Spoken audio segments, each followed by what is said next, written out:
Assalamualaikum warahmatullahi wabarakatuh. Halo teman-teman, nama saya Deta Novitasari Jayanti. Nah, jadi kita akan belajar nih tentang asesmen multimetode. Nah, kenapa sih kita harus pakai asesmen multimetode? Nah, jadi kepribadian itu lebih baik kita lakukan asesmen dengan multimetode atau dengan cara majemuk, termasuk berbagai sumber yang lain, terus jenis datanya juga, baik wawancara maupun observasi. Nah, dilihat dari pengertiannya seperti ini nih teman-teman. Kompetensi kultural esensial di mana kegiatan psikolog klinis khususnya asesmen kepribadian itu karena setiap budaya memiliki persepsinya sendiri tentang normal dan abnormal. Jadi kita tidak bisa menyamakan antara budaya satu dengan budaya yang lainnya. Kemudian NNLM, Community Assessment, didefinisikan sebagai suatu deskripsi sebuah komunitas dan orang-orangnya dengan tujuan mengidentifikasi kebutuhan komunitas dalam menyediakan pelayanan yang memadai terhadap kebutuhan tersebut. Jadi sangat penting ya teman-teman ya. Kemudian nih ada dua jenis multimetode community. Yang pertama ada formal dan informal. Yang pertama informal. Yang pertama itu data demografis atau survei penduduk.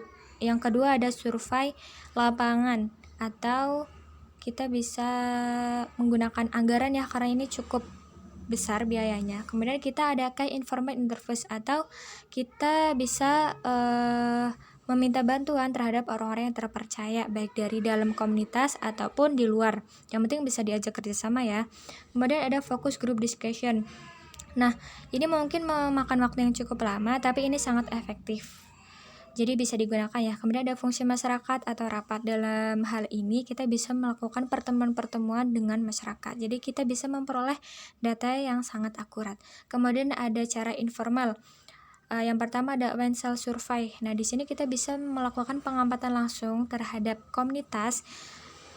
Jadi kita bisa melihat langsung bagaimana komunitas itu bergerak ya. Kemudian yang kedua berjalan-jalan di sekitar area komunitas. Misalnya nih nemu warung kopi, kita mampir terus, kita tanya-tanya, kita peroleh datanya yang mungkin kita tidak bisa dapatkan dimanapun. Nah, kemudian ada kotak saran. Nah, kotak saran di sini diperuntukkan bagi masyarakat misalnya yang malu untuk mengutarakan pendapatnya atau mengekspresikan kebutuhannya gitu.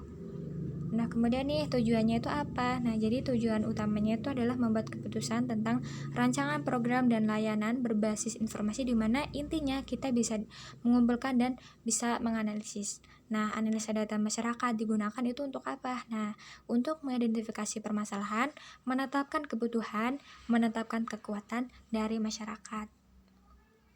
Nah, kemudian manfaat community assessment itu ada beberapa ya teman-teman. Yang pertama itu kita bisa membuat keputusan dan perencanaan terhadap bagaimana komunitas itu akan bergerak. Kemudian pelatihan dan pengembangan sumber daya, kita bisa mengedukasi staf, kita bisa memberitahu masyarakat maupun pemerintah yang ada di sana.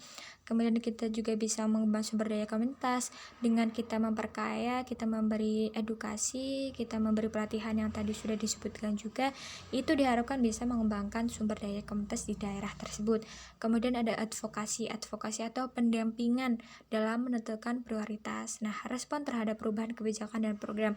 Prioritas utama yang menjadi tantangan adalah kesejahteraan. Nah, jadi sangat penting ya untuk ini. Jadi tujuannya yang paling penting adalah untuk itu, kesejahteraan. Kemudian dari semua itu kita bisa memperoleh apa sih dari community assessment? Nah, dengan itu kita bisa mengidentifikasi potensi masyarakat, menangkap kecenderungan data internal maupun eksternal, upaya advokasi, dukungan, dan perencanaan program. Nah, dari itu semua, terima kasih ya teman-teman atas perhatiannya. Semoga kita bisa mengambil informasi ini dengan cara positif dan kita bisa mengambil hikmah dari pelajaran ini. Terima kasih, salam hangat, bye Deta.